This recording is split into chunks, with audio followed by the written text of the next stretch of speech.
Forestry Commission of Ghana. Atik Mohammed, my brother and friend. Yeah, that's what struggles no. The former Secretary General, PNC. Now the Executive Secretary, Mass Action Movement. Sir Sampine, Ashanti Regional Secretary of the NPP. Nasa nye. Perifo na transi anope amene omo ebetwetwe enkomo. Abusafo mama transi o. Omo appointment no kra na. Appointment ben. I think appointment ben. Sometimes there seriously my try check.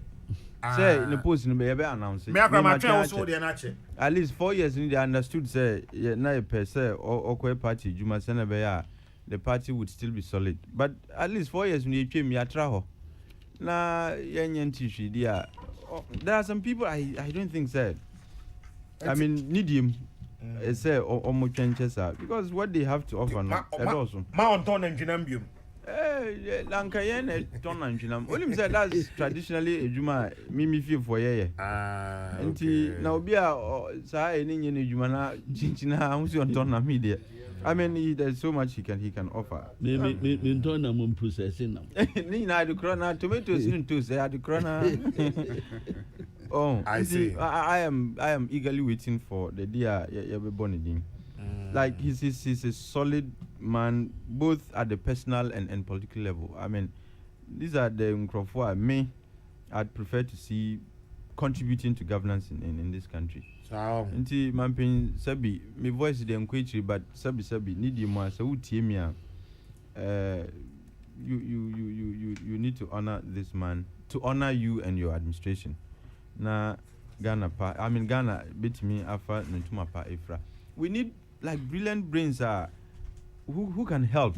Me sometimes we say ya man yosem. Until a prof can have for Kokrokoo and asem ya fancheni. But there are times you would find individuals within parties who are not only party people but very brilliant, excellent. Woman de Juma, you can go back and sleep. In fact, you can go to sleep in the hope that when you couldn't be Juma. These are the individuals say prof and shada and one shada and trade differences no and no kind of trust no because there are party individuals big crowd sebi they could even outperform Nkrofo omunya party for. Wow, it is Adi, in communication. Yeah. Knowing what to say. Yeah. When where to say it. When to say it. Yeah. Where to say and it. How no. And how to say it. Through how no. Is wisdom. Absolutely. And how no. Because I disagree with him entirely when he says party for and say mo mujuma. For all you know, there are party force who are even more qualified. But when you make such a blanket statement and say for more, what you are indirectly communicating is as far as who estimation econo, there isn't anybody in the party who is qualified enough to occupy that position now all can no. But why MB before a bit more school power?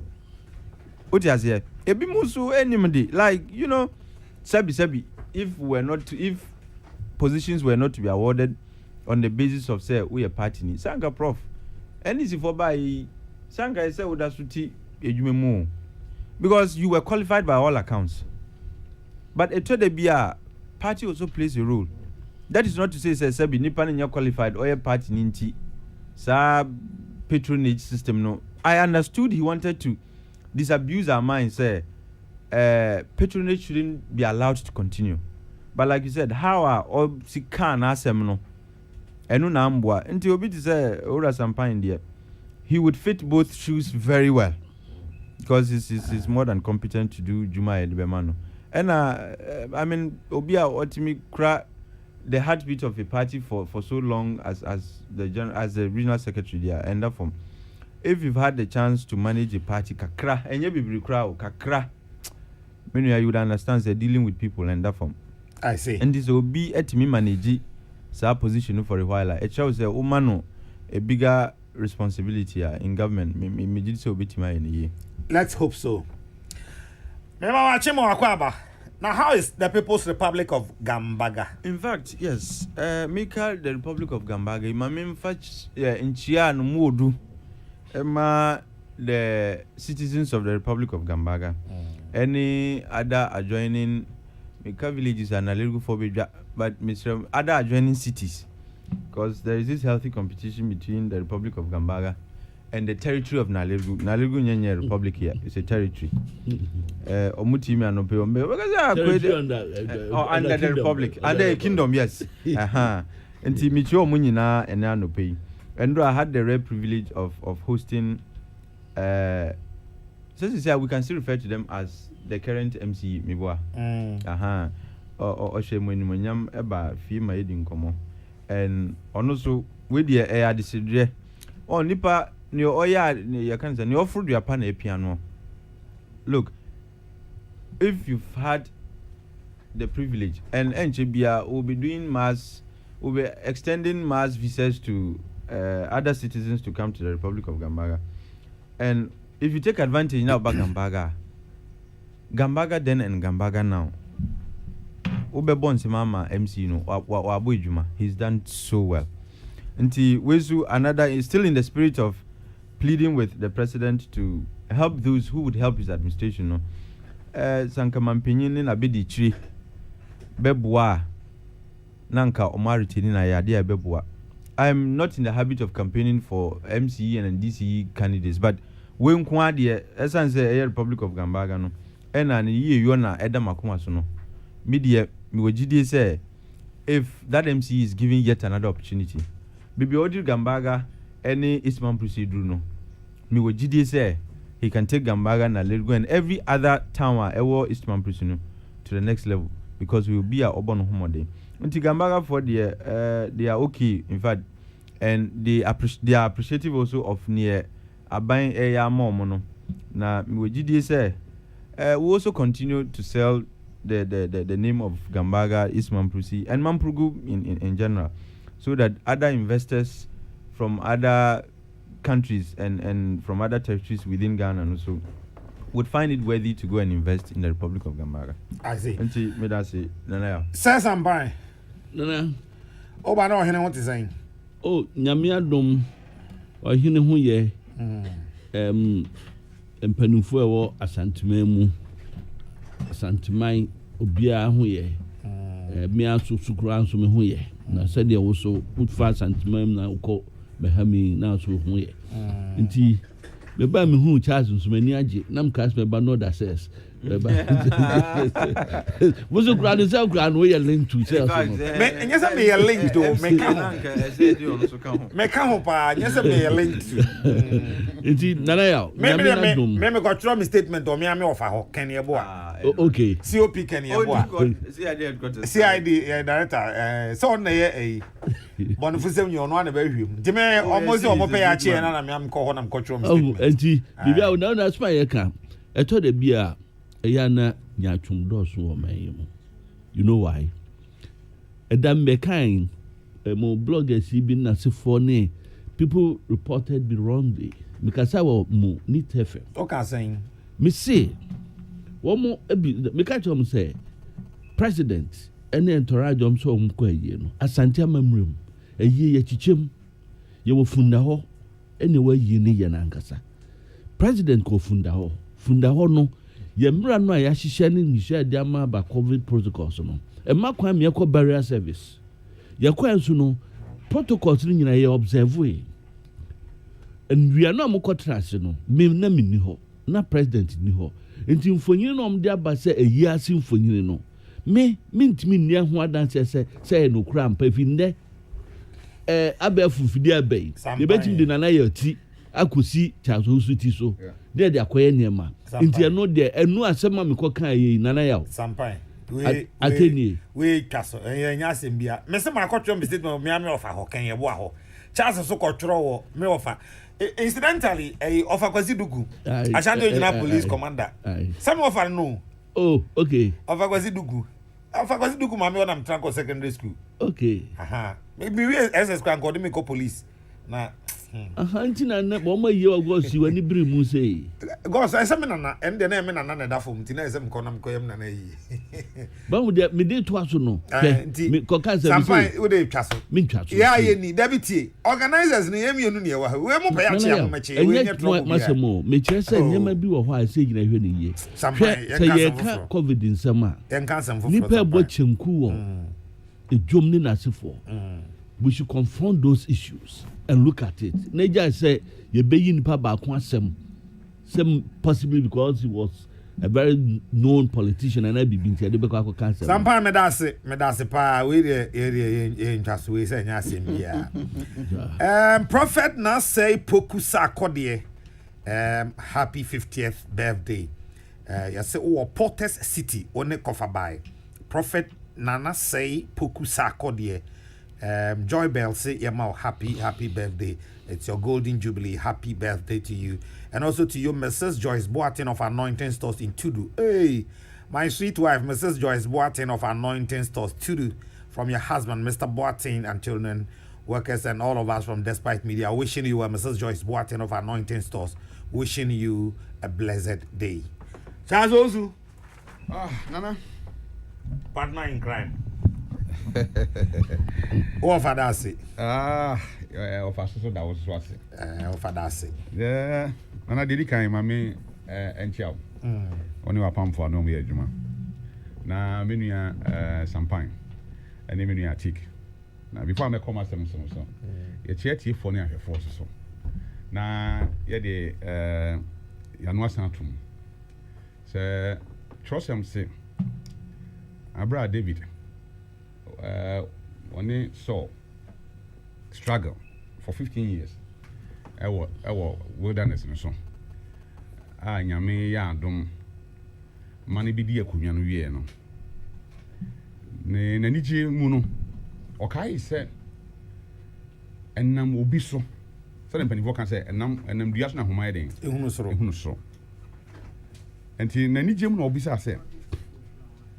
Abrantie bi a na otiase a oboa no emre bi atwam ne ye friend Jonathan on tiase na na oye soba nti obi sa bibi se aso obi ni Sofia Jonathan ti me na do ya na enka ye ade a ehu hia papa ya setem obi bia on kai bia na aya na nimu kan kɔ no aya na enhyeda nko yi sa nti se de mini atikan no de ma no tum bi ye nua Sampine yene kasa no pa wi ne anyumre nyese me ne kasa ntia but me say dodo ni nyina anim sade na brabo etie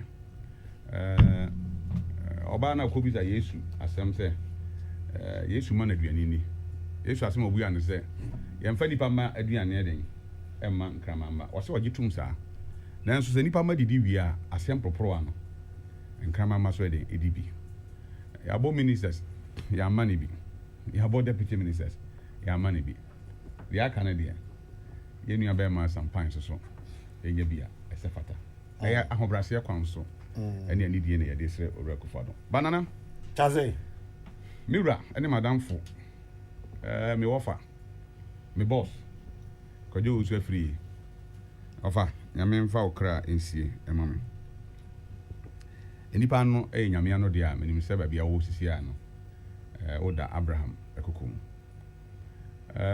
enipa etie me de kan no onyame a otesoro trosem so obi ntene so no obi so ne nyepe on edum odi owura se John bedum abusua ene Ghana man ya dana se papa ne krachi po okọ ne krachi po de onyame ye ma ye fa na yi ho kra no awrade ye ntimi na wase wie tie da wase ye da ase na ye da owura Akufo-Addo so ase sempo Roberta Ghana konya kese so no ochai bi so so jan so man ko ye chief executive of Forestry Commission na ni wuachi mental mu se tai cd se president ko ko gina ayiase na okako ready tribute heading by himself mental mu se si but e bi si se jan ayiase e kire ayonkofa ani odo a na eda ne ntem na ye kan ye yi hwan ye raba umia e maame Frima Obatampa party mpanimfo abanmu nkrofo otekokko so yewura Santehene na musifo odi on baaye the pie mine hene kukufu mine hene ahemfo eba ye nyina ene Ghana for dom dodo eba ye enam Sir John ho donti onyame enhire obibia eda obibia se se mama nka yie ne ye ya nka den ka enye yie nti onoman mena mafidie so gina busia pani oyekwa busuan a ewo ono anamu ade aseda piesie because eto kanene de na aja na ye kwa aseda ye kɔ ne fiefie mu samba so kai ifran tuma na aja ye nam na ye de dase ene se de bibia kwa kodri obi wo hɔ ana ye ntimi amma wo na so ama meda wase the National Democratic Congress Ewura Julius Zebra any penifo bibiri ahodo a sebi omo ba be don Ewura Alan Tremantin chief ye da obi bi ase party penifo nyina ba se mote me ni opise fama na aseda na megina oyoko abusuan wo sakra wono anamu na ya damase papa se ye ni so ebia ne ntime ntu anamon amfa amma wona so a enkyere se de mba ye na eni den ye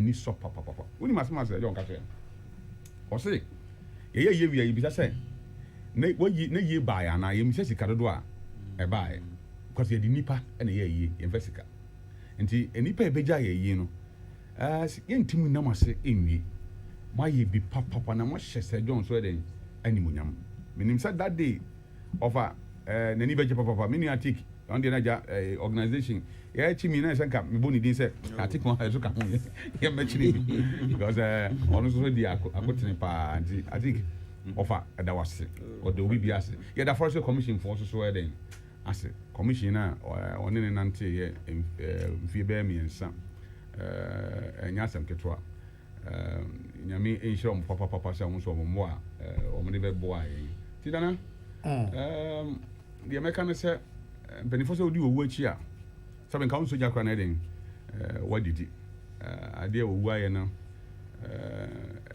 ya obo pa aye mpam I wish Sir John is alive say onye adwuma kro forestry commission nka otiase and I said o kan mere bi atwam say owura kufado te hwiche mu kra na obedi president no Sir John te hwiche mu mpo ena mpo onye adwuma na otiase a ka na futu bi odi tu yen ene sabio ne mo a odi boaye no ka mekoso akoso but ye ni nyame ntumi ntwema nso ma ne yeye de onyame pena oye enche uni so fa wi afi mu an yewura mo yun July 1st na abusuan kwatena se akodi ni wanyi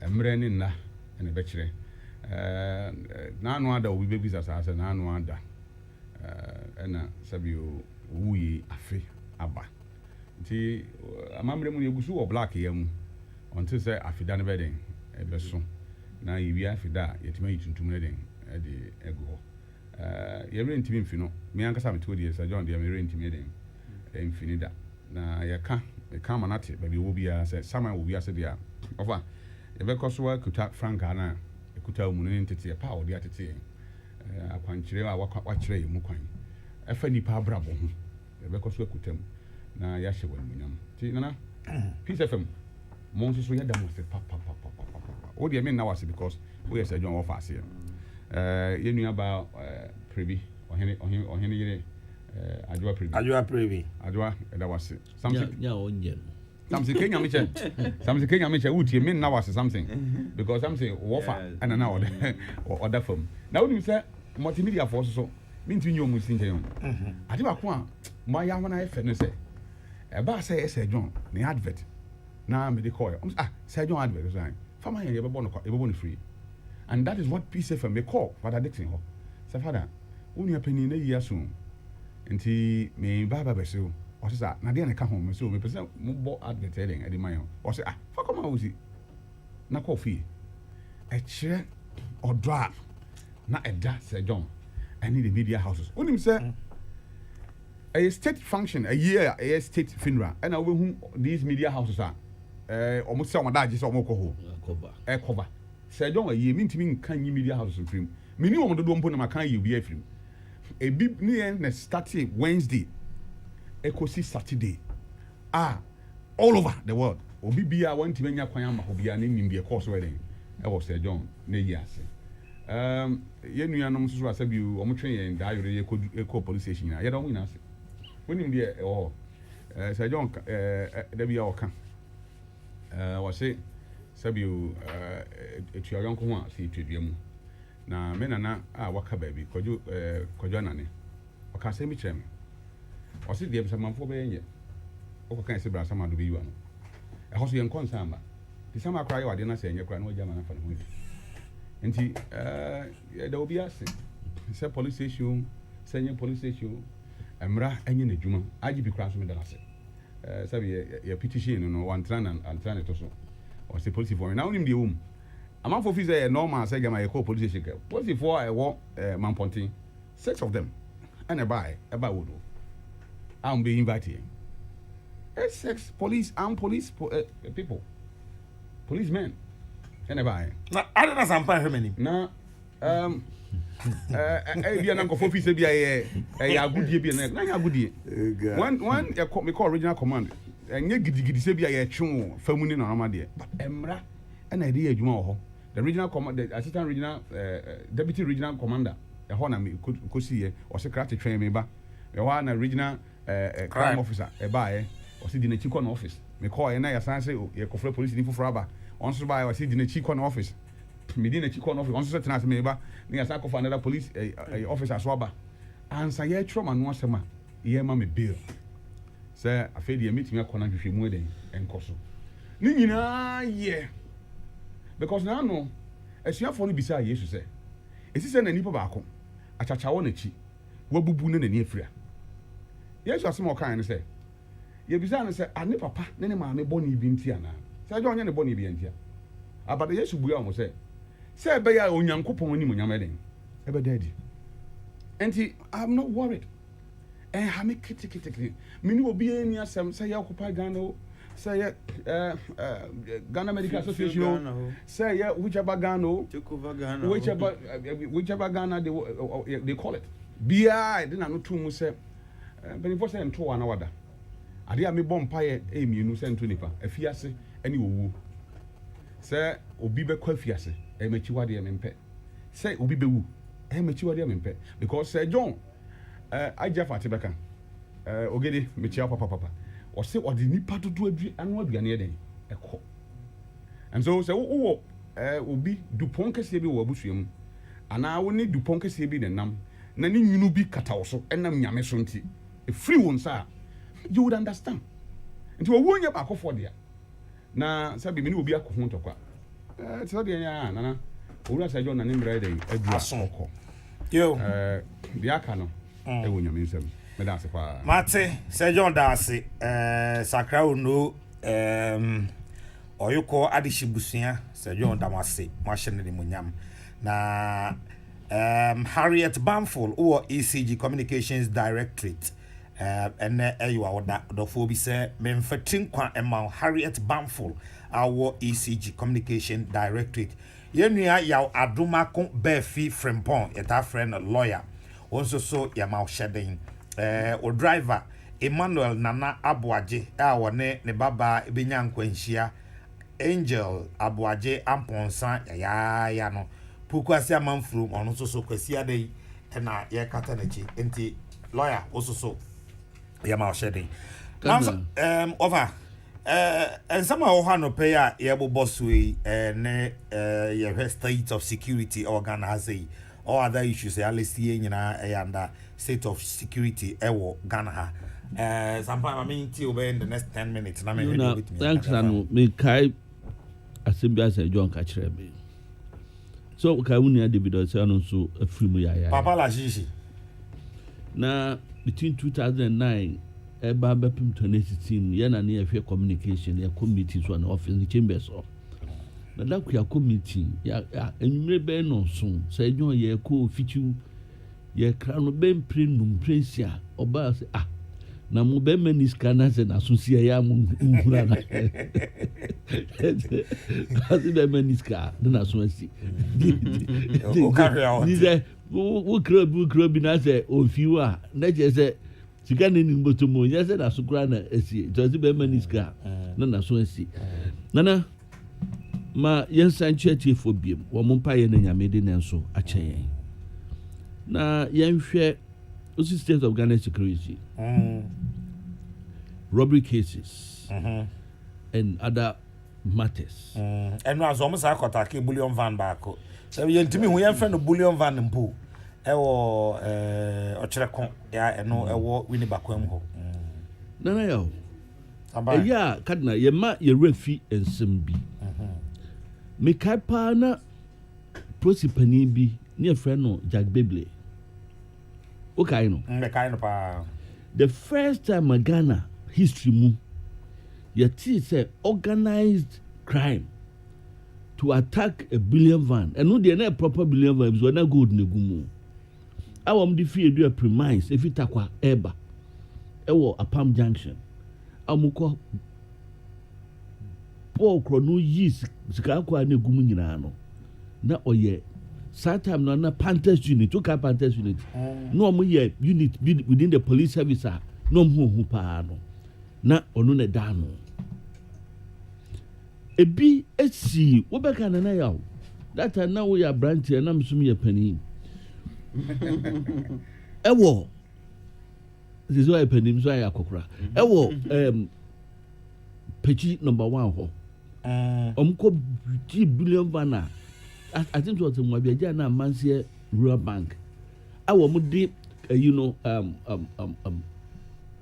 safe no wo mo de dynamite the blue ani no that was 80s no mu a eba mid 90s no mu enti in some way akokoso but ekwan ben na edeba eno na esi ehwe efisa che kwa no politics said the nkrofo bi kwatena parliament ekoka nsem no eho meba ho ba nana ya Sambai uhwe emabunu ni mrantie ni meba ho abinum yesa ne ma no a you ask lots of questions hwe uko afija chichiware bi krom min kaise obi atwintuo abokro no hoda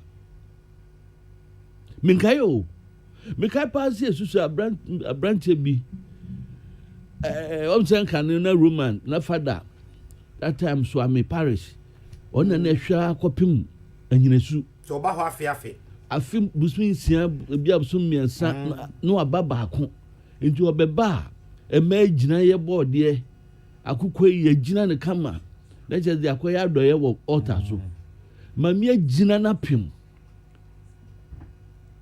miminda enyume fada beduru kwasiada homache okọ akotwa no de ababa altar so okoya bode no abna no esu bode no ensen so eni so nsuo ko na chese ye twa ye ni meet num kura ohwe form wona obi footprint nipa 9 ebo na kromo so asma mi kan go wom nim nipa mi dwi modi already so wom ni so na 9 so pa ena mami ehwe ya na se asem we say pa de asumasi enu si so oba fie straight to akwari fie owura ho anosi ko yima pim ni mami wasi de bana so hwe mema process choose that akwari journey ni procession this a do ko bo amai ya do be ko bo amai sisi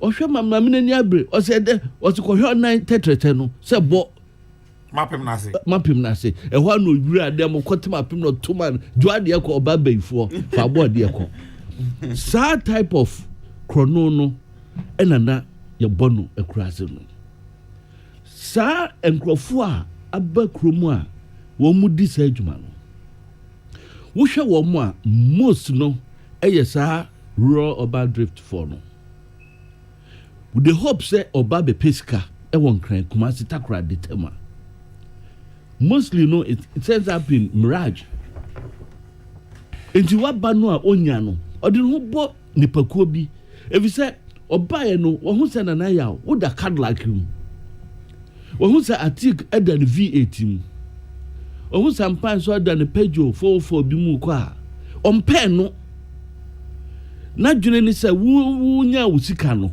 wo na wa ma na anya yie enti e so deprive of that but makwai development planning na se for no materials ni nyina on wealth distribution no point to the fact say here ni bia susu say sikani bi ena ama ne ho antono enti el say ye bopo die ama kodu sense ene esika fododo nara enam technology any bank na abano sika na nkano ne ade tufia na omunya senko bi kofia na 300,000 Ghana cedis guni kato nansen a free ho entu be hu ne ma omuji a mostly no omuji o vehicle a wode ko anasa gadgets bi a ewo mu but say sika de but they know say bullion van na ekwa sika na gumu enu tine hitting no dia we definitely going to have yo ya den a ye benya sika ebi ewom ne de akoye de ye ebi sa wo mo ne ma omo ye no enu bi omo fa ne ne ma bi omo nom no na na yaw expensive and they need to fund that lifestyle wo mo ne omo nkrofo na ma ene ye watch akesi abeda bi sa na ne samu ye buji se no ye fa kwabrane de atono kon ho wo mo jinsi abeya ye twetwa atwamu ntokro wo mo se no boarding no wo mo akotuto trainers akese hihye wo mo enti the lifestyle no a ono a onye musician onye sportsman onye celebrity opese onu o equate no ho to sa jezi num ne na se for lifestyle no e wo so onye bibi o de be support enti tada bi ne yakoka say solely because of unemployment ya na me no mo nya adwene if say na ya minim thousands of people wo mo we university so mo we senior high schools one co school da na onye adwuma enso onye saade no but have a few of them within society wo mo boss up no ebi kra ye adwuma mesin for say de bia we ye won krofo bi so a minim onkai krofo bi o mo chi wo mo magazine bi a omra mo kum be for no wo say da mienu eye fitafo mpanifo a ne enim wo mo say kapa de but they were going on robbery sprees enti nana eye ensemo a e wo say nyina ye hwe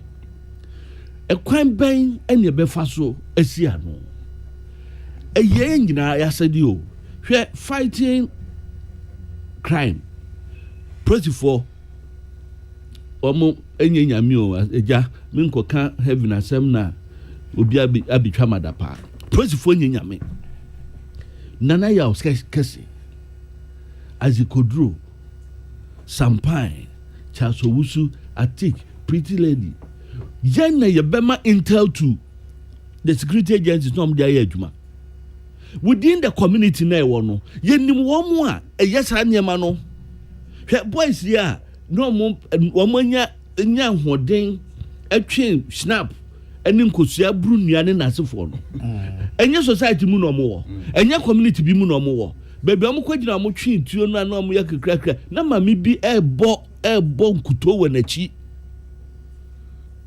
inti enye perfume na no mo ye how did they come by the weapons Ghana ha enti America you can walk into any gun shop no akoto to you know na udi e bon na de ye de open say if you say one license na so for no enti wo mo society no no mu so mo agituo no mu say wo mo nim adwuma mo ye na da bia wo mo flaunt cash our social media no nkrofo hu no what did they say about that enti say wo wan fa intel na ma security agencies na ebe ya den ama won ebio nana wo ko ka obisim fa nkototo ho Russia country back one internal fight against crime woman China woman America and Israel kura de ye but China Russia the United States and a part of Europe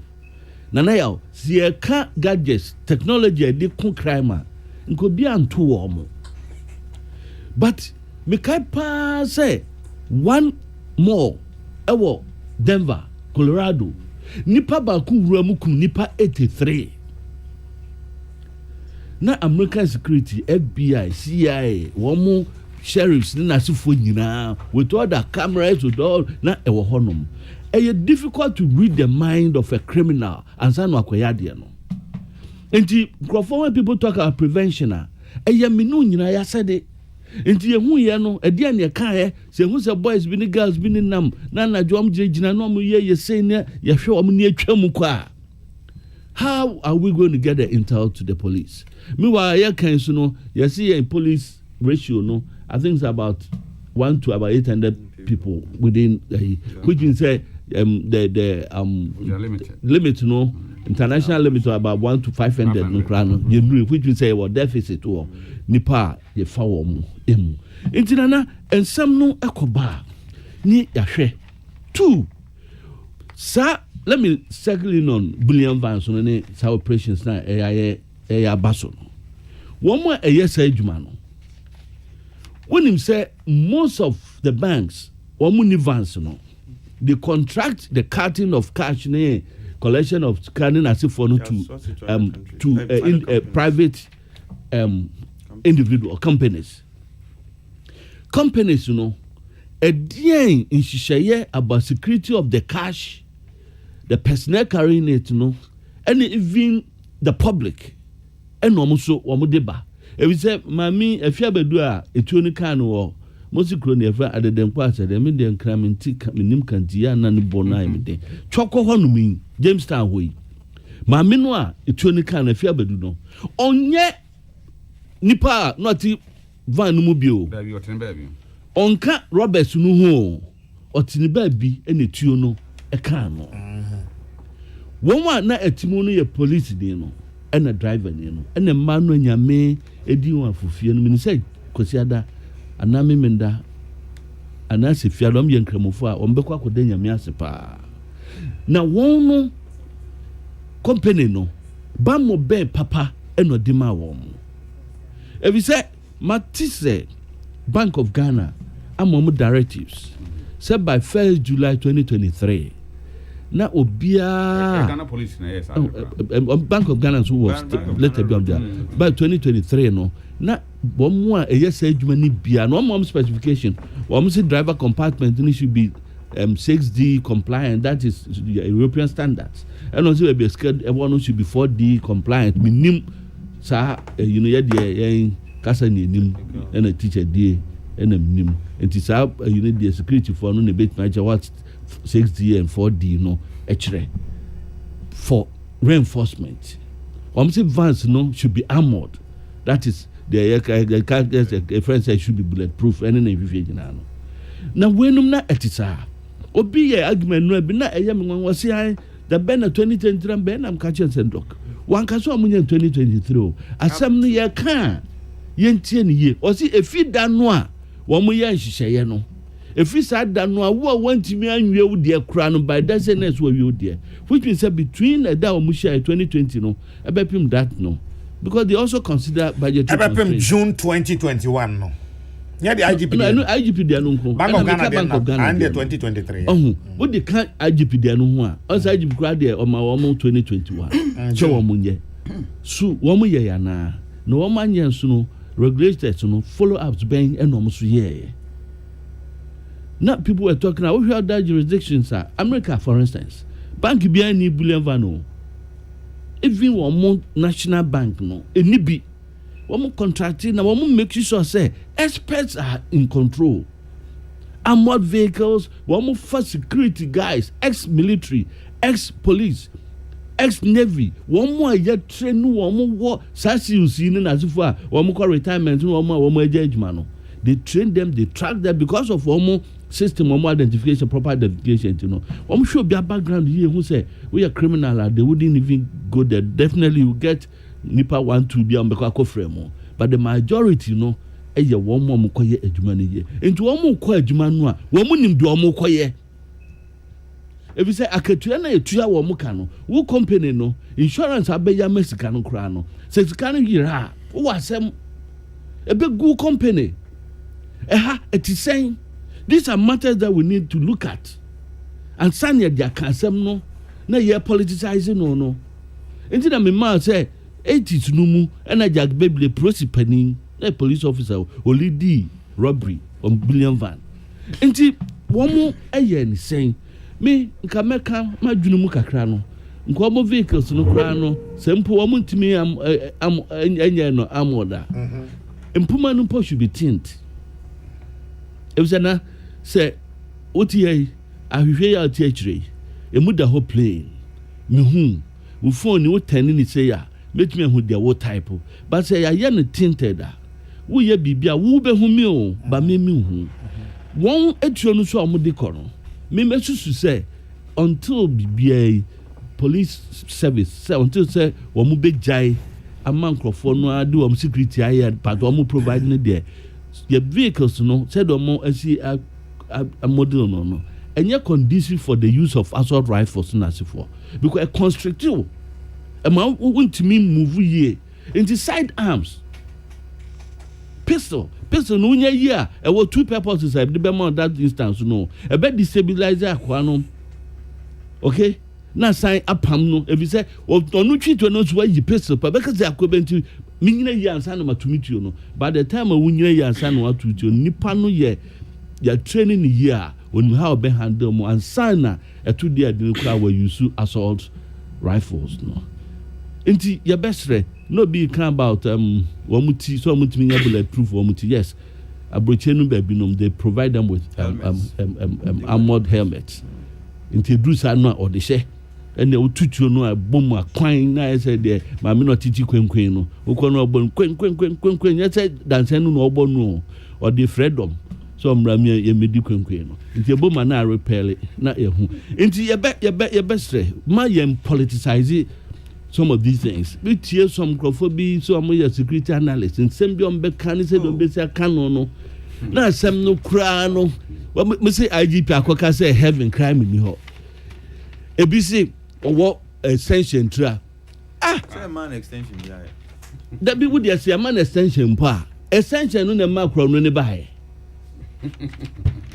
na de ya me ya e former police officer bia okọ parliament say womre na wo si wonim de chen obia no na crime we koso sampa wo se ma yem fa nya politics and also men fan politics I'm talking about comments from people telling them nya politics asem nyina na wiase yi ano na eto da bia asifim ebi say asem no mumien kan ye ebi say me no mienu endam hoyi ye nim time a obi kɔbɔ no kro no bia ya bie program ye gina ship house anim ho di enkomo na bi obi jam obi wo traffic light na say Stable do bet me come no me no boa.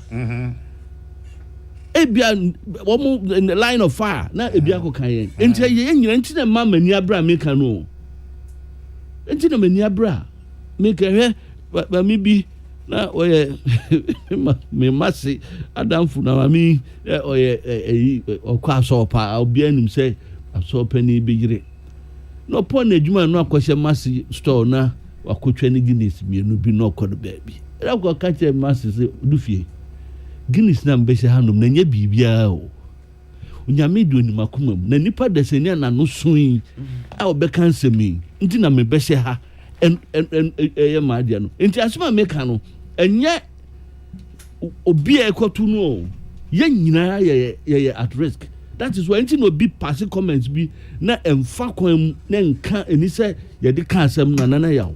Mo mienka na fe ye misa me this form no MPs na kwa press conference no a wo mo koka se prosi no unim se ye beto atua ma prosi fu ye beto antare ma prosi fu ye be mo training wa brochiro ye beto helicopters ama wo mo members of parliament enom de om sa share nkuntabo na ebebuo that is sky ye kopen na sifo no wo mo adamo be no mo tu ho enti ya mo koka sa ban bi wo so enti make tia ban no wo e kan bi e bi so wo so responsibility no wa nye wo hunu ye no for interior minister for defense minister for proposal ko denka so ye minority ye pese yes aban ye sraw ye ne ase wo ko bobusia dodo we say de kwaje busia say ne fato niema say ne recruiting crofo eno am say ye was shortfall of about 22,000 police service that the aban obaye no say sika of 5 ministers 125 ni na to fonti na mbisa say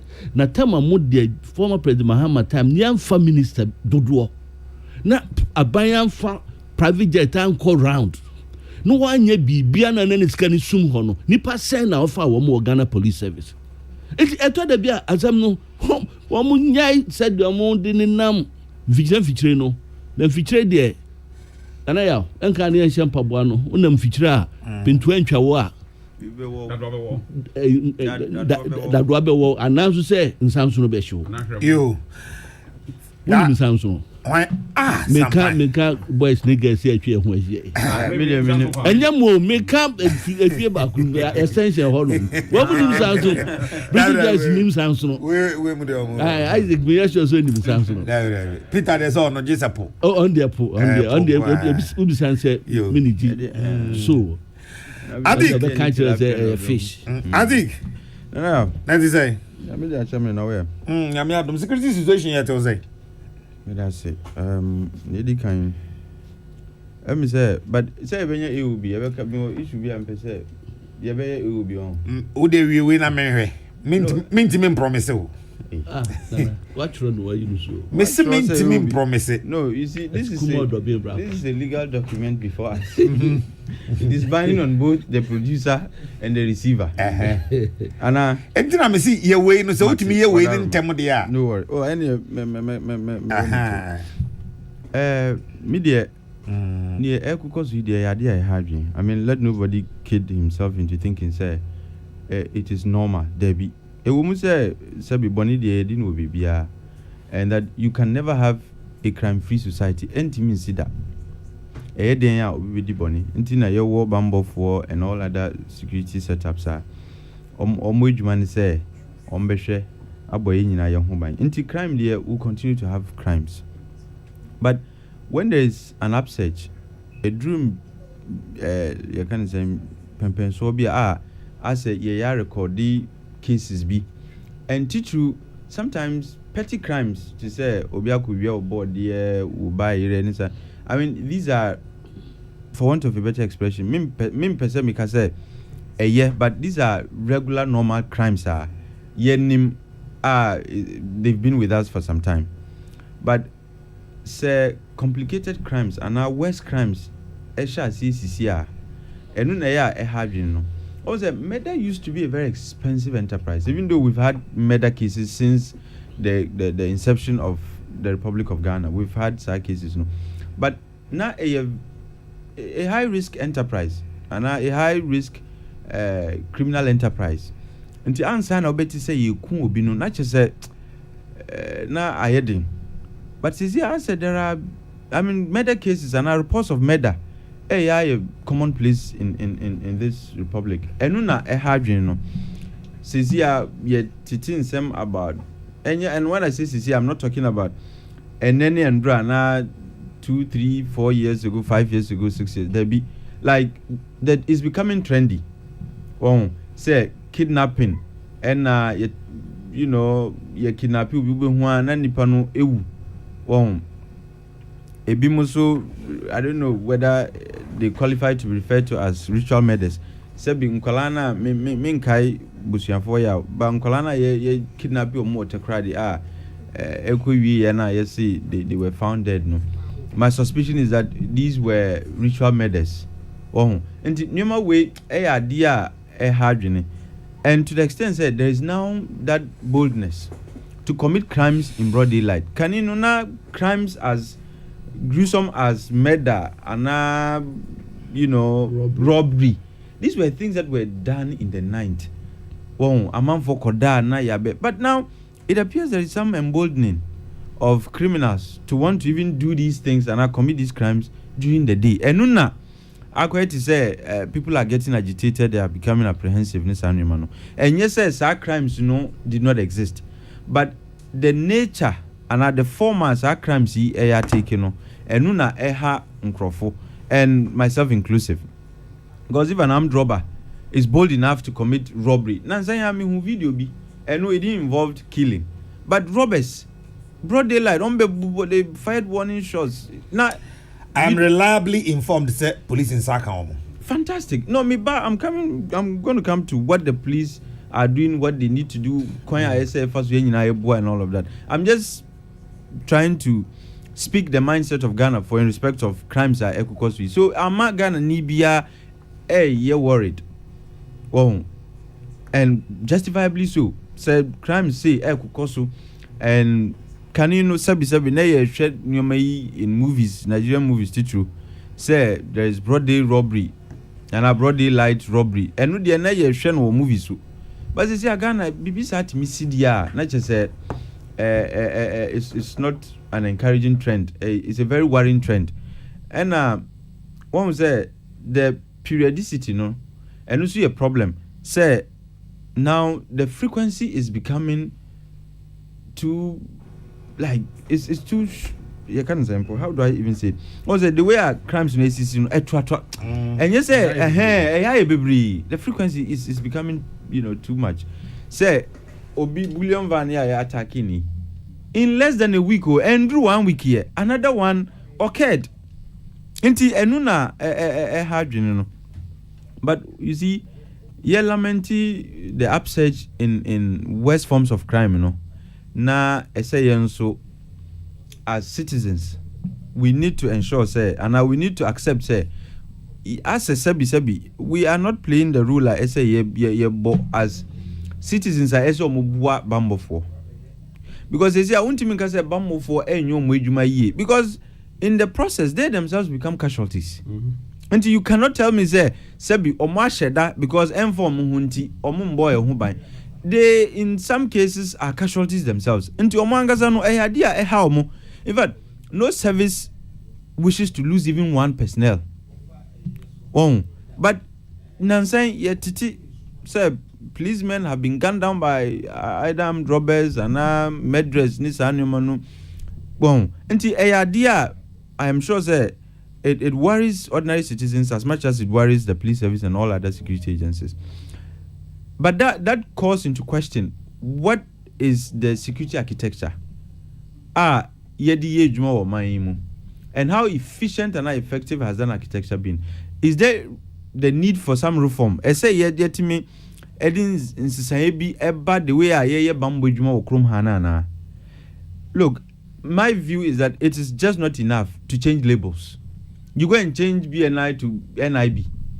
It doesn't imply say juma omuyeno abe sronko ana abe you've taken it to the next level. You merely change labels. And changing of labels does not fight crime. I would have expected say, BNI can you say no muyo mejuma. But Ebi, yet the technology be say na ba, you are training Crawford to become experts in areas and kaninu we didn't have experts in. That is, look, you can send them abroad to go and be trained. You bet me the omako abruchama, yakoti omo on modern ways of fighting crime. And in fact, on modern crimes, bonini biwa kaninu na any cyber crime. Says yaba.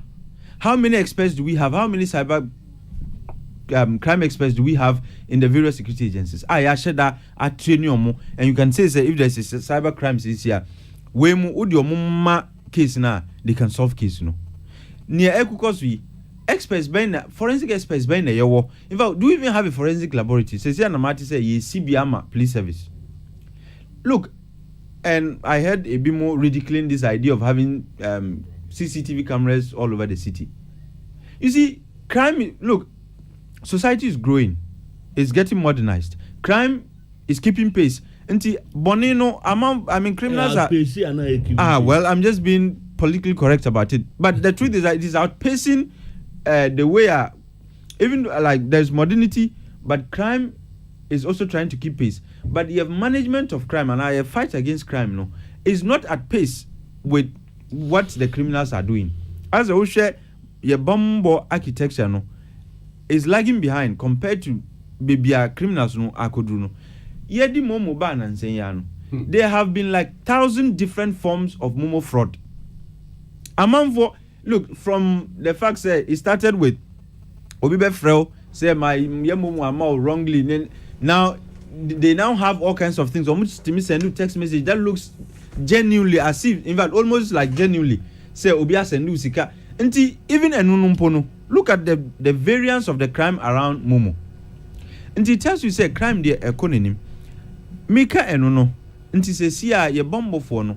There no omuye to make sure say they are at par. If not even in fact crime there you always need to be ahead. There no omuye to equip themselves well enough to be ahead of sa criminals. Mijidi say IGP in Crawford, and this particular IGP, I have a lot of faith in him because look, we had all kinds of crimes going on. Now a hardware Oba he was able to stem some of these crimes, but some bullion attacks any Nansa medicine because it will not be fair to say because we know is in sebi Mr. Remika wabon or nyeshi there be he or yen afemudie or gusua or yen afemudie, but crimes are sophisticated. Until I say ye tanichi now ebi we could even ask say, oh, what are you doing? Because we've seen say trend be a yaba in the commission of crimes. What is the police administration doing in respect of dealing with such trendy airbe? Nanka on chechemu. Now, in fighting crime, you always need the support of the citizens. Intelligence is what you use to fight crime. Sabi enye tuona ekito muno. Eno yemfan kuntia crime. You have to have intelligence to be able to deal with crime. Omu intelligence structure no etisane. Until sometimes I get worried. Say national security, way. The vision behind it was to help the other security agencies with intelligence gathering. One, until DNA to make sure that national security complements the other security agencies. Apart from turning it into a political outfit and a political security outfit. And I'm not talking about recruitment. Look, anytime you see national security, now I'm for Eddie, I'm say, more time, Namudi way by, and they are not looking at what can national security do to help the other agencies fight crime. The conversation has always been, Samudi, Mubaya and national security, Muyesa. Yes, Anna, you are emboldening criminals. I do not have issue with, say, Sebi, Obia Oye join national security, Ako Yen, Nyomabia, and Soye. Let's deal with it as a specific case. But all these specific cases, they are better the entire national security says, Sebi, they are just there to further the commission of political crimes. And now say, Sebi, yet the food soldiers are Basen Abeya, or Mudi Bonia, or Betimia for Muhedi. When you do that, you lose the conversation, and that is to the advantage of criminals. And when we say we can reform it to make it much better. But in Prempino, your conversation is not about coin ban a Yebema national security for you, the prevention of crime.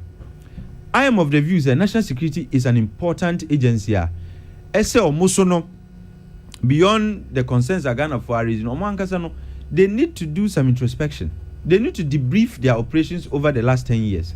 Now, I heard said they've launched some national security strategy paper and a document be. I am hopeful and I wish to hope say that document will bring some reforms into the national security so that you bet me recruiting graduates. Look, national security way sebi. It is not the preserve of sebi nkrofua or manko school and nkrofua no mubwa during elections and our campaigns near the Omaba. You can recruit masters holders, train them in specialized fields. First class students. That is the idea. As we speak, national security, a team of about 60 people. The minimum qualification if you are on your first degree. Absolutely. And they do the analysis for the security operatives and all that. Okay. One more Blue Gate one. Okay. They have these graduates, they have these experts and all that working but there. Even but the operatives gota for no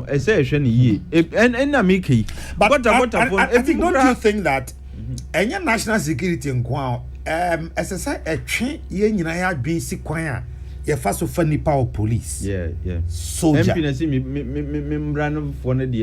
police military and as national security ni nyina because you see like you are saying elsewhere almost the best students in the class. Absolutely. The most intelligent ones. How does CIA but here you fa mole no CIA, how do they do recruitments?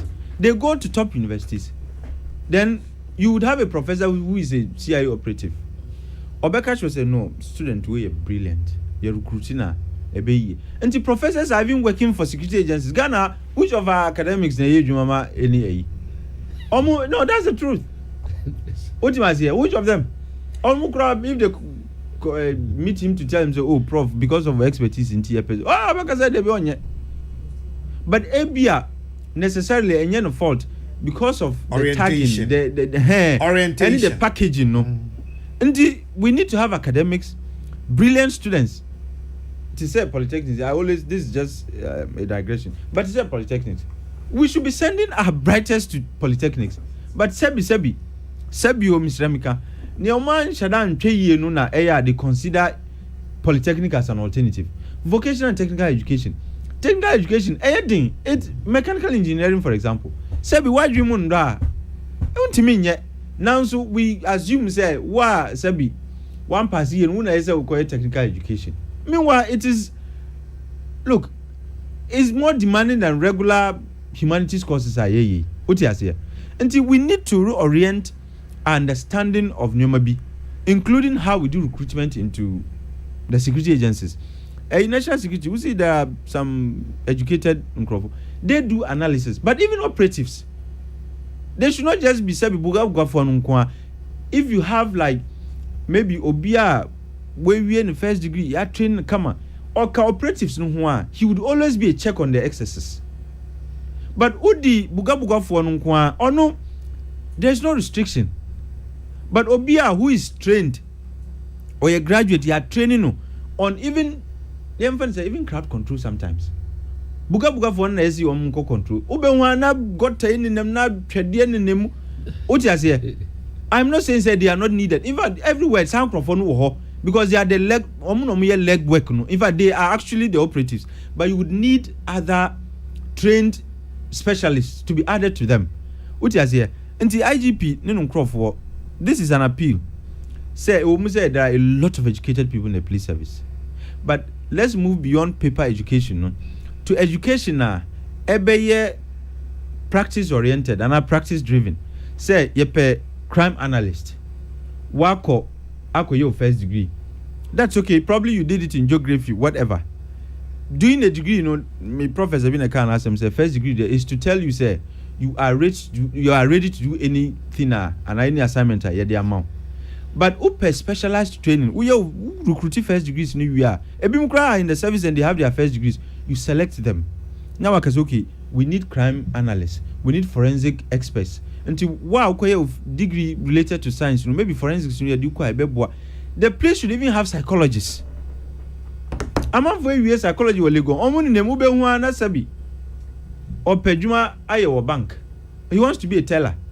Meanwhile, the police service could use their services. You train them into maybe criminal psychologists because interrogation you need you understand CID NIB crime can acquire to bank BNI now BNIB National Intelligence Bureau. Look, Sancroft winner here because interrogation it's a mind game and yet torture. Now laws have there are laws that do not allow torture. What is here? And it's a mind game. Here's Sancroft torture. Well, torture, physical torture, and actually physical torture. Some point in him, the obisa question.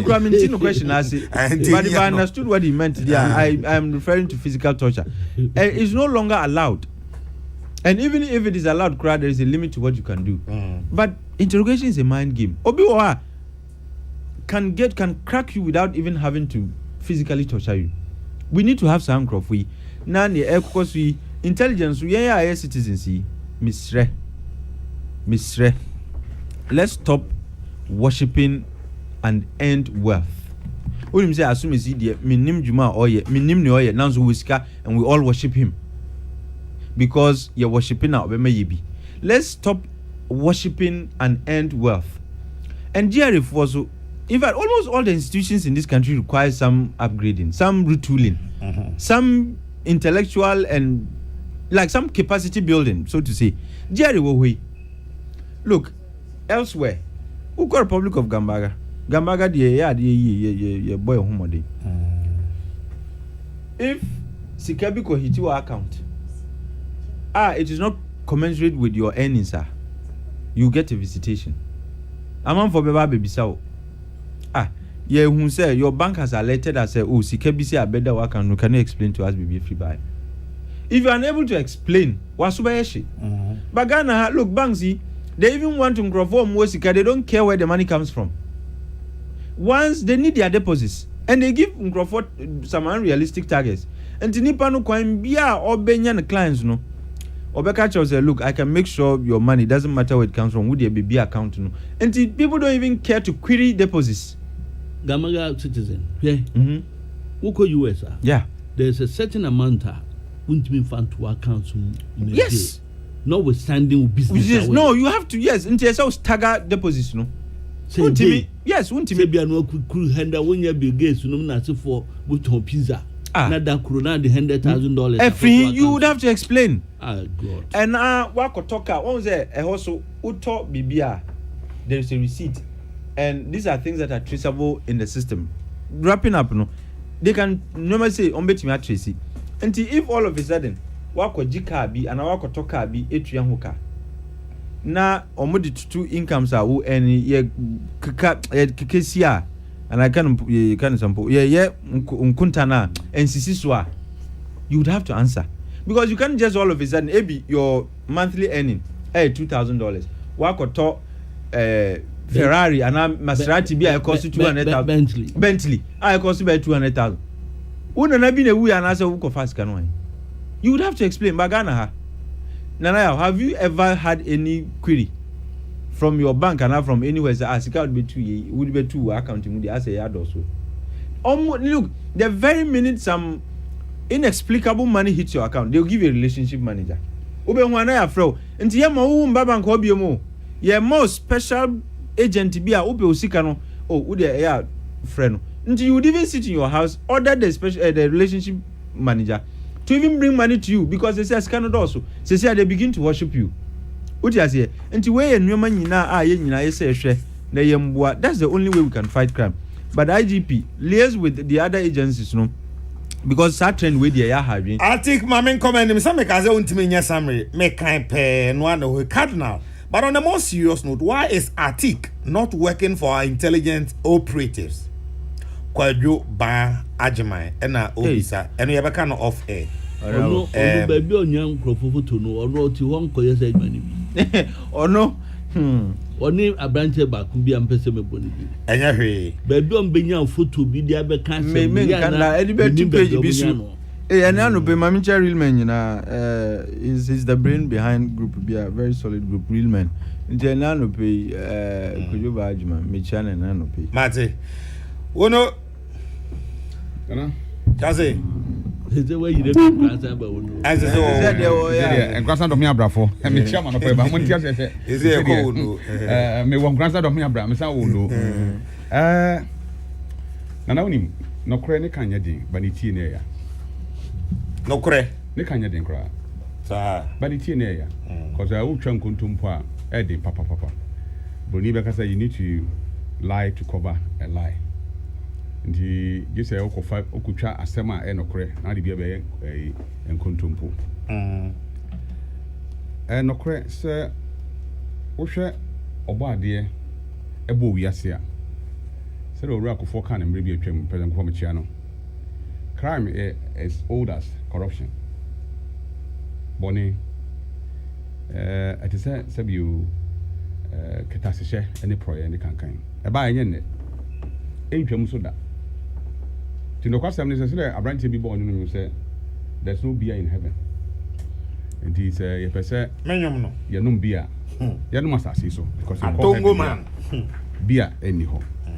It is true say we are saying na say o pese unu ba bia boni ni ho a e bi asase so age osoro ne ha fa hia e heaven. Ye bia kasa na wan tia say ya bakasa bia e kasa twi ana no de man no kore no because say ye nim say abakose mu America for ye can obi asabi omo intelligence wo esro efa boni ho a enya something but every day you come nipa every blessed day no kwasem ne say this year nko ano nipa asabi ya fa obi nkwa through murder cases no a couple 144 just from January up to this time nana no cry so wo mu say over 1,000 and actually among through accident, but you can't want them. 1,004, almost 500. 1,000, almost 500. And crime is also accident. Sorry, Pepe. You bet me and minimize, no, but you ain't mean to ask your cry. I saw a mini attic near Sampankai. Kaniana, young Colana, now, but we are one city video, Kokrokoo say, or Kahwana, or buy a Shina, who Superman, like I said, what that. Na enyemebo ha na ye hu ne said it enipa doors no na boni so den doors obi bi enu obetima be gina aka sɛ aban bi ba yɛnti na sɛ bi bɔne bi yɛden ɛba ɛne me tuma enye yie saa owura Kufuado be gina ne mfie nwɔtwe ɔbɛkɔ bɔne tu ntwada nanso deɛ sɛ aban ɛne yɛn bambɔ ahodoɔ no kuo no ahodoɔ nyinaa no ɛne ɔman ma no yɛbɛyɛ adwene ne sɛ yɛn nyinaa yɛbɛboa na wɔn a sɛbi wɔn adwene sɛ wɔn deɛ bɔne ɛna obi di no yɛbɛtumi atu wɔn so ɛsa mpanimfoɔ sɛ obi kwa kɔdi bɔne a anaa obi kɔwu a ɔnkra na wate bi da sɛ yɛkɔdi awu no ɔnkra obi a ɔkɔ akɔyɛ bɔne nyaade obi yi polisifoɔ asitire sɛ mekɔ akɔdi bɔne nti na den mommra mɛkyeme ɛna wohwɛ bambɔfoɔ no so a sɛbi ɔmo na ɔmo nkwa da sɛbi apa so ɛde yɛka ɔmo mmom ne bɛhia sɛ sɛbi nkɔm bɛtu anamɔn pa a ɛbɛboa bɔ ɔmo nkwa ho ɛde ɛho ban ɛde so sad ayerɛho sɛ adwuma a sɛbi wafa ato ho so na wode som ho ɛne wo man na yɛbɛfa wo nkwa ɛte saa ɛnyɛ easy koraa. I remember say Forestry Commission yɛdwumadi a yɛdi yɛdwuma a yɛdi at a point in time onyame nkwa ne di me ho afofie nke nipa bi fa me nkwan den efiri me nsam anya so ketwa sahwide no yes sahwide kwa de wo fam saa asi wo voter region ha ya ka ye fa me nkwa firi me nsam and I know say wonim sahwide so say nipa bi say adwuma a wo ba bɛyɛ etieti omo fa ahodie so nti ye fa ngwa pepe the okodi bɔne no fi sɛ police ni ebetietia na fa ahodie so nti ɔfa obi nkwa na wɔfa sɛ nipa kronkwa ɛtɔda ebi ba na sɛ ɛyɛ krom si ya na yɛ discussing sa o but wɔn a ebi si within Obuase ɛne anwan kwanta yeah police for yeah bowling van bi sika na 500,000 Ghana cedi ɛne yɛ fa ne nkwa sa on sɛ yɛ hɛda discussing sa ɛtɔda nsɛm bi wɔ hɔ a agya ɛba na akɔda din owuo deɛ ya papa meti we owura sɛ John ni wu menyɛ sure sɛ mere bitime den afida ɔno mpo a so bi wɔto ne kɔn eden ewuye na ya nyene nkwan eden amfiri ne nsam ɛne sɛ bi obi a wakra fie sɛ me kɔ adwuma aba apart from sɛ obi kra kra sɛ me kɔ adwuma obi tiri fie ɔnyɛ bɔne bia na emrantie bia bɔ wura ne fie ne yakɔfa ne nkwa ɛwɔ ahoɔden so na yakuna firi hɔ kwa and yeah dodo hwɛ making kind graphic abrantie bi a ɔde ka bɔ obi wɔ Adenta police Adenta traffic light ɔbɔ ne wie na nipa ho nti wɔyɛ na adwene sɛ wafa ne de ne to ne ɔmo yɛ mrantie mienu actually ato ne kaa mu sɛ ɛna tika no ɔde ne kɔ hospital nti ɛba sa na kyerɛ nipa ho nyinaa na hu sɛ oh ɔde ne kɔ hospital accident deɛ ɛnti ɛfɛ na ɛsan yɛ den ɛwɔ hɔ nti ɔde ne kɔ ofi traffic light no ɔde ne kɔ pɛ ewuram baabi and or dampo lady ni a teacher ni 27-year-old wawu owuye no watimi akotra ne fie edidida. That is the society that we have in this country. And yet Ghana so nkwa o ewiase nyina I don't know many pani bi di nkomo o say in Nigeria one district o like em say bia Abokobi district enipa timi sorry police force kum nipa what district nyina but I say sometimes the group in Moha mutimi massage or negative information no na ya suppress no enti no aya na ewiase tired and empty ya ha de didi agro na ha ye ha no ye ya fa ni agro but ye na ha no ye hum ye de fan say it's like a payback time I say ye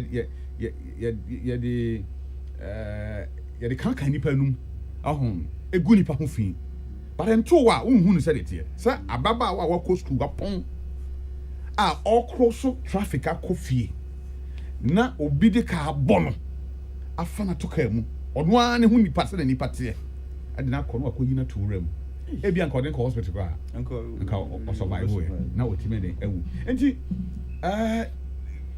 various forms of say o kan no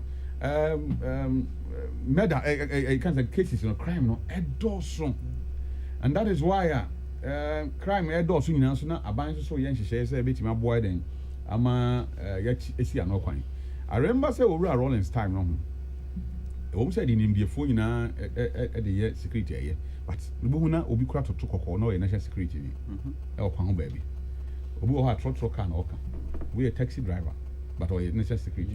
wɔn yɛ the category so Charles national security no wɔn more categorization yɛ wɔ wɔn a wɔn yɛ informant wɔn tumi fa sɛbio nana yà excuse me kasa no ahyɛwofoɔ because a lot of people know say most of these criminals they don't even have regular girlfriends they go to patronize these brothers wɔn bi nso kɔ beer bars ɛhɔ no deɛ mepɛ sɛ munyai mamu discussing bebree no I know it's very valid but the discussion of it will also do another okay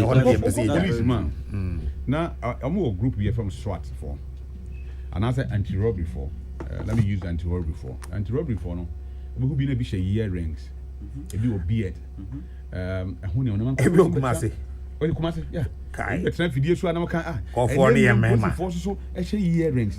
The reason I mean behind it is that you say all these people were born in bad boys no be no a binimu who was earring yeah never there anything watch a binimu those got to know young for on best say but tattoo no on me and no my edin sa so enti etoda you call it the cops they are the cops kwan ya fa so a say awudie ba ana bonisi a ye keka no ye mfidie so no aya na nta mo ayen kra ye so se police foma ye be horo mo sa ye so soja foma ye be horo mo sa ye so bi NIB foma say National Investigation Bureau for nya bang no ye be horo mo sa eto de edin so ye se ensan kofa san kofo ya ne ensan ko dwanto mo se momra ma mekun emayen timpani for say sabi o umu ya jo usimini bi kodem so timisro sir yenim say omo na ye be kom ho de a well omo yam fon so a ye hwe kwan e be so e be discuss no in the public domain edu ba bi a na police for kra ya adwuma kra no muso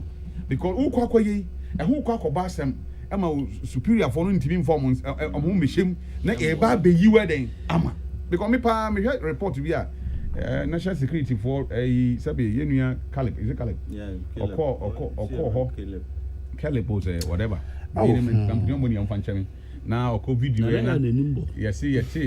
yeti committee now here report to be a buyer I ask myself sometimes mama you careful and then kwanya you first way too me ka be in somewhere then ano ya hwe di ya beru baby no obi adin sabe den ipegu nechi na boni so den koso maybe appeal ba ku bia me pesa me sre police council ani IGP ni say woko police administration esoro ho no oba ba ko pe ne o aye promoter e mama no so bi den emra so aba for madam Tiwa me nye sure say oba foforo bi den e wo so akwa me man ko den adwuma edua ma no so adwuma no o ya de pa nti promotion no aye promote me man no ko ano aya na ban yemfo ye ni susu nhwe say obi able to promote man no na me bo IGP abaso obi bi ho onim and ten is a junior officer who are we hu IGP wo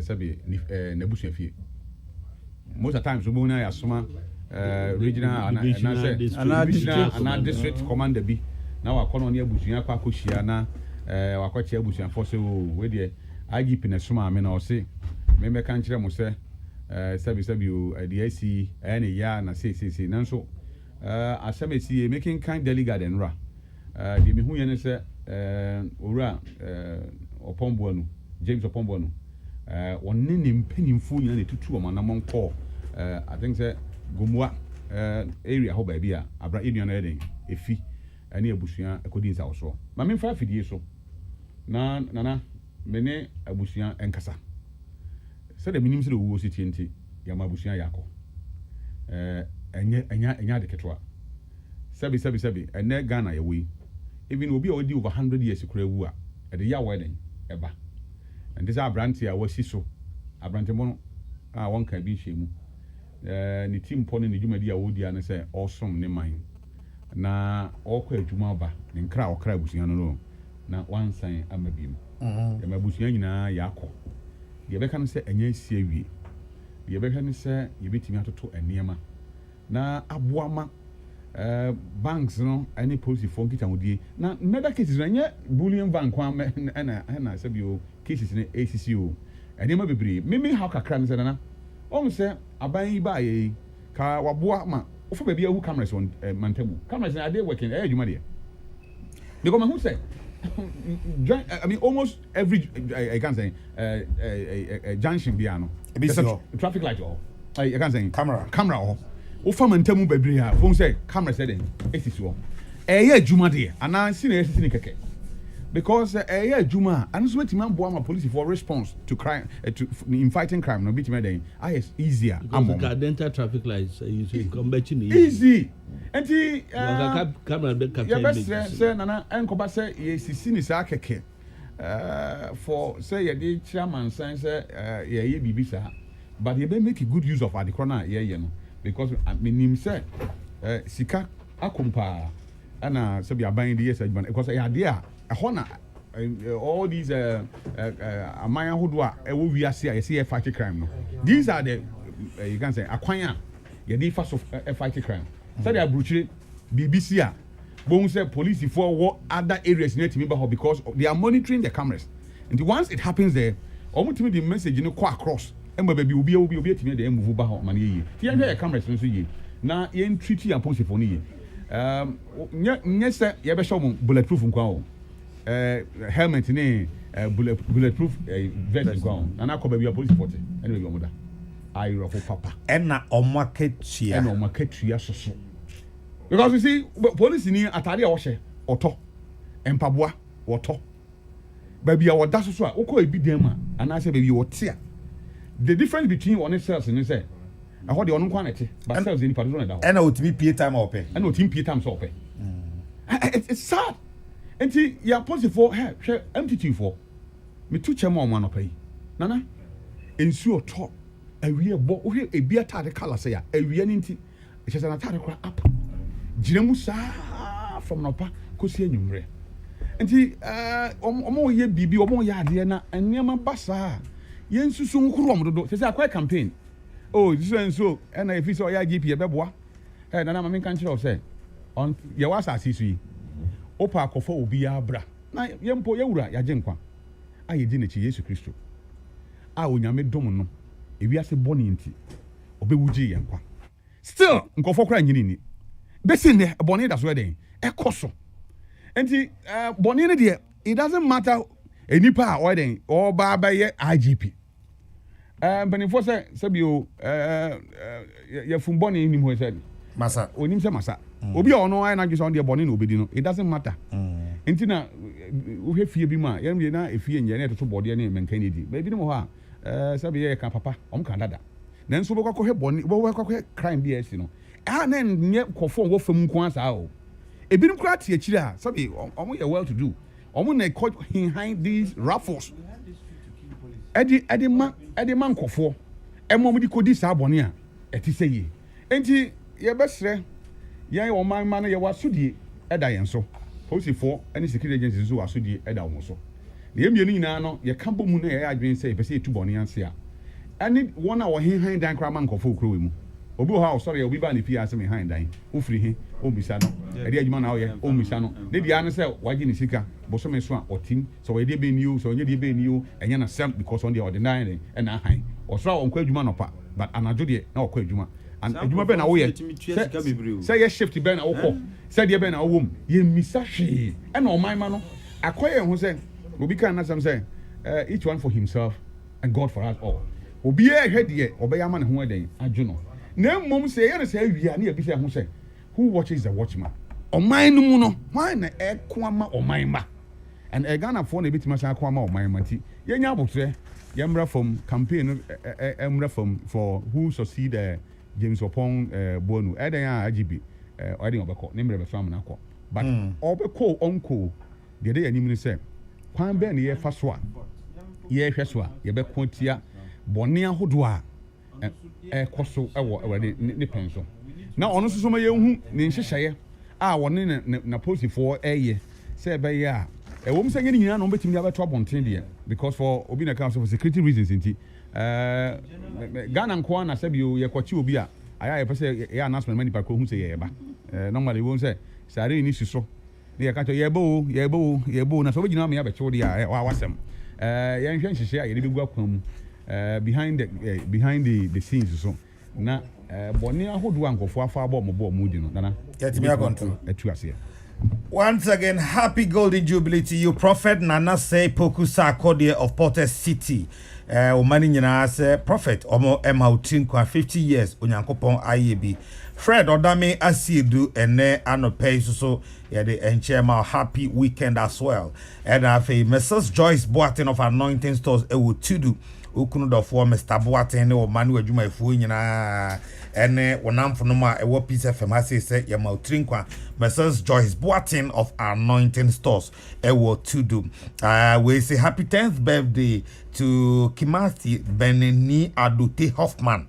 Elder Hoffman and Elder Hoffman Yvonne Adule and now Nafufu nyina say one more Emma happy 10th birthday. I was so West Wogon Youth Wing over the weekend more the youth dialogue series eba and no youth organizers youth organizer or Commander James Ampiao or no and or thereby theme no engagement with stakeholders a way to break the 8. Sunday we are in Airbus 20th June 2021. Venue no Atraco Assembly Hall 2 p.m. sharp. Na monso mode ashisha so ewo ho. Afei this one says happy birthday to my second fruit. Mame Akusi Akorama Boating, a JHS student at Our Lady School of the Holy Cross. She turns 15 years today, 18th June 2021. May God bless you and favor you, your parents, Mr. and Mrs. George Boatin of GRE and the Ministry of Youth and Sports respectively, and also from your siblings, wishing you the best of luck. Because the other janum eda intino yama janum nyina etrinkwa janum nyina yama ubia etrinkwa azikmambia kakra no mwai atiki hweme mimfi no samba hweme mimfi no samba azma ende. Yeah. Hey. Zamaze. Me say janum day. Ya moya de hu dawura. Asa nkrofo abubu nu asi yaso. Enum program na abeka. Just Mother's Day ever mo musika no mo de adi. But they do Father's Day mesa be just kai hosi e di kodi Father's Day. Na ba unim enam me kwa munidi ntobo ama me. Sao. If you say echina asem edam so no. Eso. On say amankwa manu papa ye echina. Deputy Minister Defense. Honorable Chairman Sabonsu, Majority Leader, Minister, Parliamentary Affairs, also the sister. Mamia Brefi MPP Kaseno. Also China na ye. Wa wo teacher pato serial caller also mameda form. They say a yinmuna kofi juma papa. And China SIC boss also na mameda form. Mr. Mwa Tubuano. Wo de se mo farmer said mu yema enkrofo na anu akoye wo ntansan ya. Mubobo anu ye onya bidi abojetre mu ye bima menanka me freedom hankwenka kuma ni beje pa be mom nyina ya akọ be ba bebo omo Charles anope me da se atik me da se mapon dabi mapon ene nyina se omo ya mane se wo pon mapon ene nyina se sure enya hwe you don't always get it your way. 1 minute mapon yeah, just 1 minute. Yeah, pounding you any coffee. No, what? Benevolent detector. Oh no, oh consider. I think my pong. No, just 1 minute. What that room? 10 seconds. Me no know until the man 1 minute. I think 10 seconds. Start. 10 seconds. Niantia Mika say, "Mami 1 minute." Anyway, on a more serious note, me say, "One say Charles Eka of a year ni ehun Now I was just quiet. What him say, and in the course of describing crime and discussing crime or why, like how he almost came close to death in this anime. Because idea media have been thinking about Wabu Juama Forest before. After Ebimufi said, Sir John Tina now Okun Nuhuma Forestry Commission, no? Ebimusu have different views. And the question I'm saying is he still working and now because why you Juma Ama Forestry Commission and now? Charles Netehano. Oni hanga me ya no man but o ha di am ono. The woman say sisi am not here there. My trauma forestry commission for say me pese me jema home. Yes, I've resigned from the Forestry Commission. Wow. You resigning or you resign? I've resigned. Yes. Wow. What kind of trust am I? Bible say Joseph, ever prime minister, ever Missouri. It is hard time now. Israel for like I said, abakosem na mudi, abakomasem. Na abra Joseph wuye na. Pharaoh bi ba ya no nim Joseph. But ni na chi no onyame kosoa ne Israel for enante. Opeso do mudu bo hye asa asem so. Aduma ye te say awade. Enti etoda ibe kwa bibia nsi so ntamu titie den etimi eba ba ni. Begina wafidie so na de aseda kese ade ama Forestry Commission any oman mu nipa nyina during Sir John's era as Forestry Commission chief executive me na be man sampan no emwa omu nyina de bo aye any de yetimi achieve wo so the Ecclesiastes kind no say seasons and time for everything say baby adu no say yen so ye twen ho kakra na ye boa Emma Forestry Commission so adwuma ne koso enuadua ane kwaye e yo man nyina say whether you work there or you don't work there so the green Ghana na aba obia edi enua yi ye wa kire ye hwe ne say adwuma ne be koso and owura John Alote ono so betimi asom aboa ma de Ghana hwe no ye nsa betimi aka kwaye but sisi ade obisa me dia ma trokrata de ama Forestry Commission for say baby adu no we say me majuma no your Forestry Commission no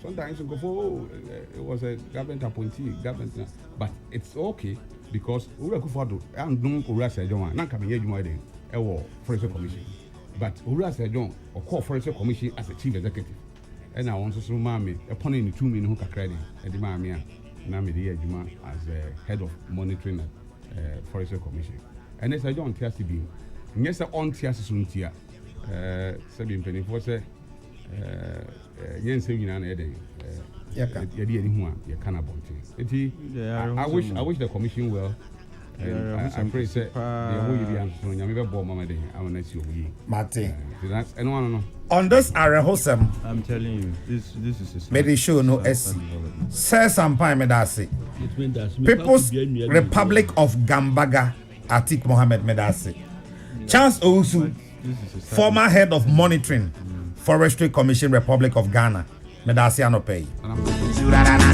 Dr. Father Dixon Medase ma happy Father's Day in advance Kennedy Asante also for Kojo Asante Stephen Balfour Isaac Odro Peter Square Pretty Joyce Mona na otwe nyina so mobile chinchin fidie ye niema nyina ma Kokrokoo dwumadi e ba so afi koprotafo no so ye ka koprota ye Kokrokoo Translated and Producers Association of Ghana Koprotag amanfo nim say ye wo ho but ye ku no wo ho Koprotag Kokrokoo Translated and Translators and Producers Association of Ghana Koprotag yes so ye wo ho Koprotag no producers no na ehede nana ya konadu mami bia makwafu akusu agwa boaje myself the cardinal na odi ahenkan kwame yebo na poso hima adwa yebo agei any team ni nyina yeda obia ase ye frame nana ya okese obetimi aframe the cardinal metremu Emma chairman general kwame sefa kan nyame eya adomo a edwada mobete nka me sorry de Kofi Kumbelson na one motena akwa kopim se premo ebeto me de radio asomdwe ejamo nyina makram Peace FM. Catch it. If you're right, maybe I want to hear